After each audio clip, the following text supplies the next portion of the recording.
r/ask Reddit. What scientific fact freaks you right the duck out?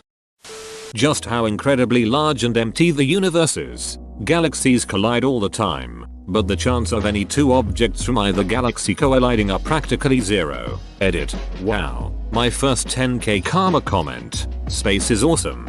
The Milky Way has cannibalized at least 2 galaxies already, and Andromeda is next. This time, we are not going to be the galaxy doing the cannibalizing. Andromeda is a big girl.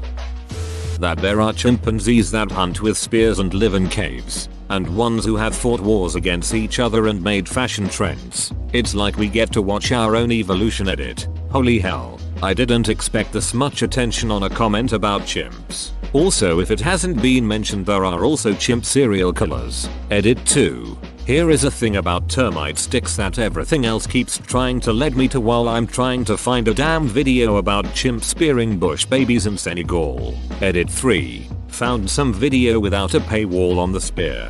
Anyone have more information on this? Sounds RLY interesting.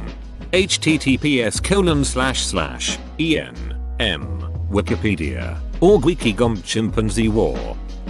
Sharks existed before trees, or that you can hear the difference between hot and cold water. Dude, the difference between hot and cold water is my favorite. Hot. Every ducked up creature on Earth, from octopi to tardigrade to spiders, all of them are genetically related to us in some way or another. Imagine the duckery that exists out in space that has no genetic relation to us at all. Imagine the duckery that exists out in space that has no genetic relation to us at all. They could still be beautiful inside, you know. We're all the same on the inside, stinky and pink. I have to admit, I find that whole Yellowstone supervolcano situation a bit unsettling. Could we excavate it to relieve the problem, or are we just ducked?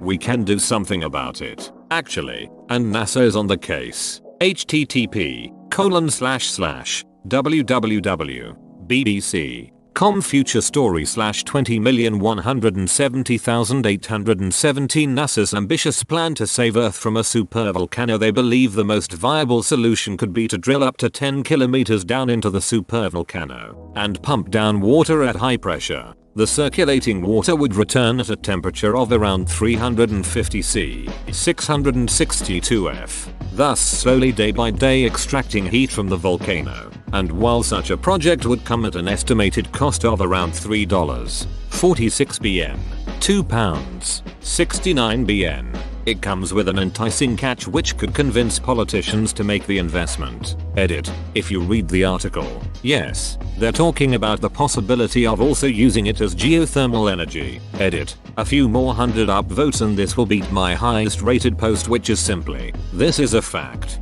3.46 billion is nothing in comparison to the damages an exploding supervolcano would do. Black holes, concentrations of mass so dense as to be incompatible with the rest of the material universe, are pretty mind-bending. And universe-bending. The ducking things bend time. Edit. For all the people saying how everything bends time a bit. Yep, but this isn't some microscopic angle when you put a little weight on a long bar. This is folding it and ducking half. There exists on this planet a predator so perfect that it has not had to evolve in any major way for over 150 million years. It has existed in its current basic design for longer than there has been a human species. They don't even need to hunt. Just wait for prey to stupidly blunder into their path, then inject a venom that literally liquefies the internal organs. Duck you spiders. Also look up sharks, crocodiles, and some archaea. Basically a bunch of really old primordial cells that still live in conditions similar to what Proto-Earth was like. Yep, we're a fascinating phenomenon in evolution.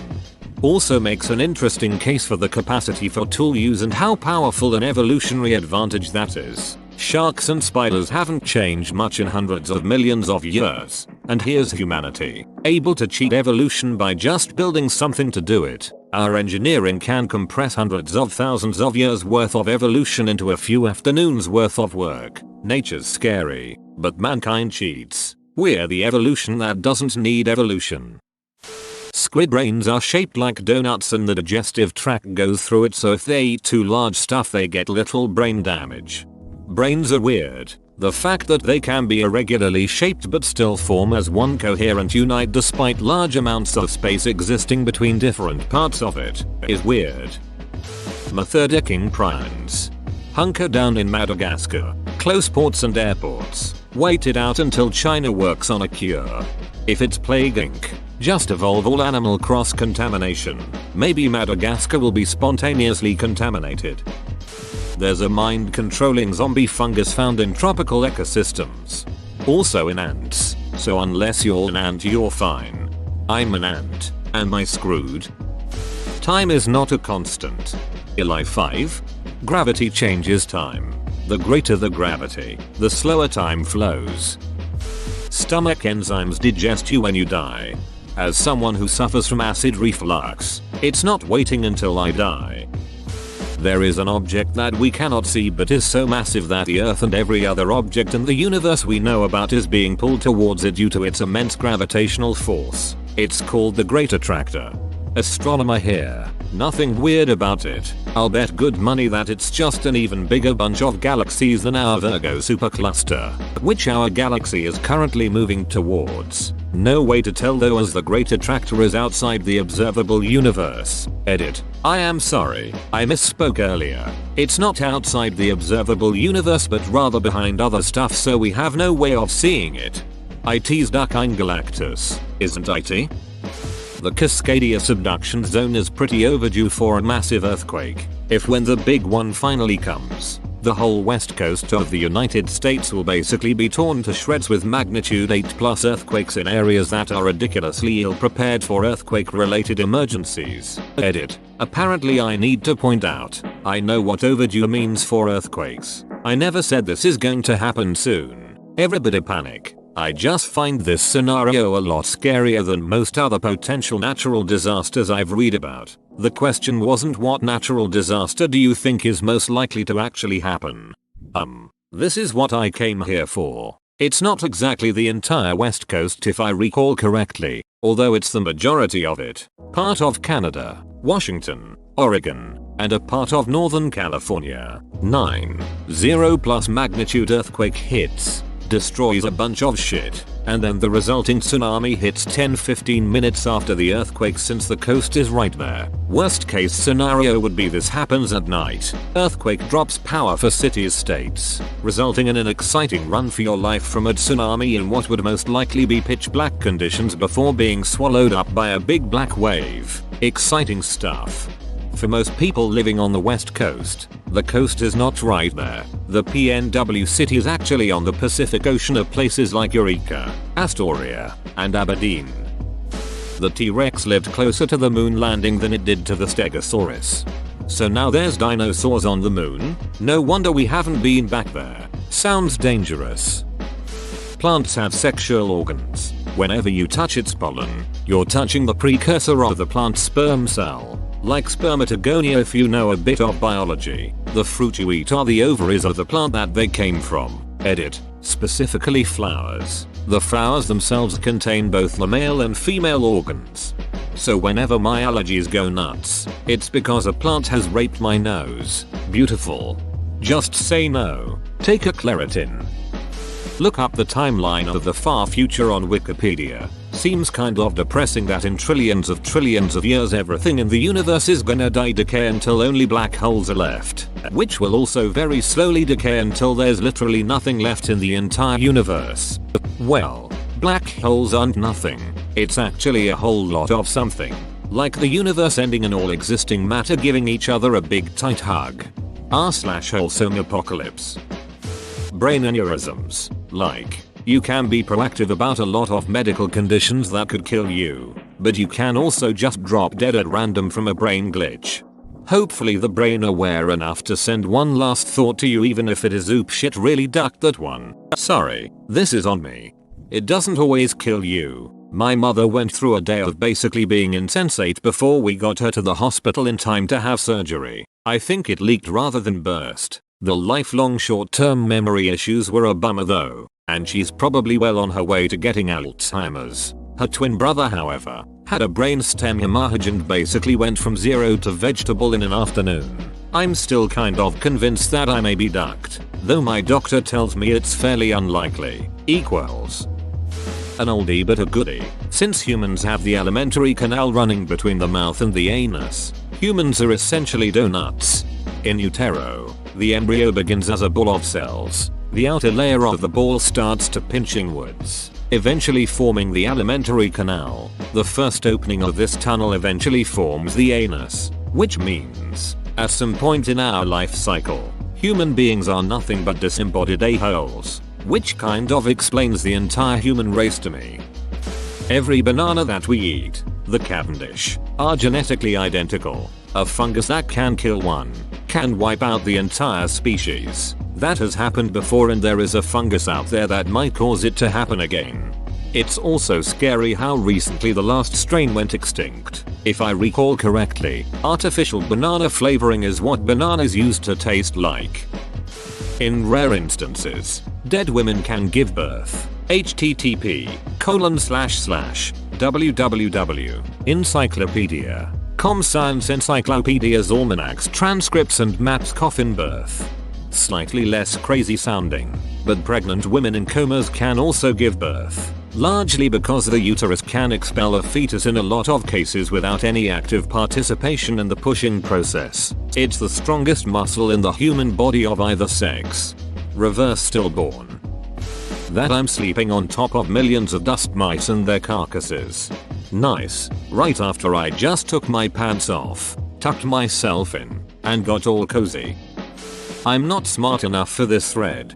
No shame in asking for a life 5, my good person.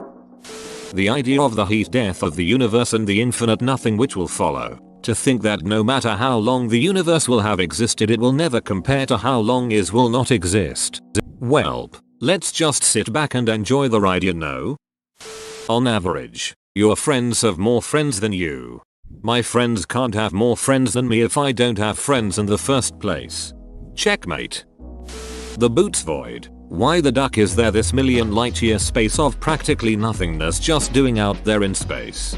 And if the proposed Eridanus supervoid turns out to be a thing, it'd dwarf the Boggarts Void. Dwarf.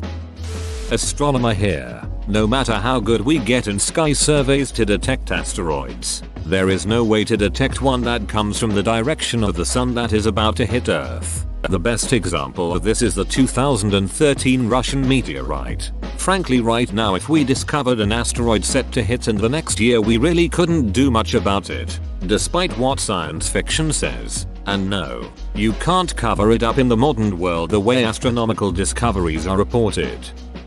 The fact that all stars will eventually die out and new ones will no longer be born. The universe and everything in it will be cold, dark, and dead. Earth will be a frozen ball of rock with dead, empty cities full of huge, useless buildings, empty parks, statues and art that will never be observed or appreciated again. And everything that's ever happened, from genocide and holocausts to technological breakthroughs and making the world a better place, will no longer matter. The sun is going to expand to a red giant and engulf the Earth billions of years before stars stop being born in the universe. So Earth as a cold ball will never happen. We're going up in flames. This astronomer here on Reddit, u/Andromeda321, said some days ago that the sun will have lost a lot of mass, which will put the Earth's orbit farther out from the sun, which will make it not be engulfed. There was no such thing as grass during the age of the dinosaurs. The photon double slit experiment. You should look up something related to this called the Aharonov-Bohm effect. Essentially it is a double slit experiment with a solenoid in the middle. What makes it interesting is that inside the solenoid there is a magnetic field which would affect the electron and outside there isn't. However, the electron never interacts with the magnetic field but is still changed by it. Every living thing on Earth has an expiration date, as well as every non-living thing, albeit a much longer one. A black hole loses part of its mass due to Hawking radiation. This process is insanely slow. It will take the black hole 10,000 billion years to lose 0.0000001% of its mass. Blows my mind. To clarify, the speed at which a black hole will evaporate due to Hawking radiation is dependent on its mass. The speed is inversely proportional to its mass. A very large black hole will only emit enough energy to light a small lamp for a second every million or so years, while an extremely tiny black hole evaporates so quickly that it's basically a nuclear bomb. Interestingly enough, this does mean that in a far future, it is theoretically possible to make your own black hole with the ideal mass that it will output just enough energy to cover your needs. You will need to continuously feed the black hole though. This would be the most efficient way of generating energy, as it's a 100% efficient mass to energy conversion. Whenever I go to the west coast, I become acutely aware that an earthquake can reduce my surroundings to colorful, on fire rubble in about 15 seconds. The earth is warming up, whether humans are causing it or not. It's definitely a problem. But my politician said it wasn't. Why should I believe all these scientists?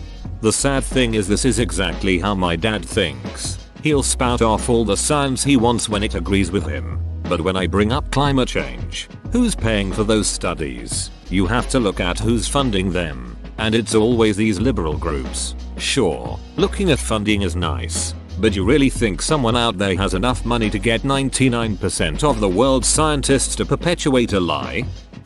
Whoa, you made it to the end? You're a ducking beast. I'll cut you a deal. Smash like and subscribe for more curated content, bruh. It's free and that's a great price.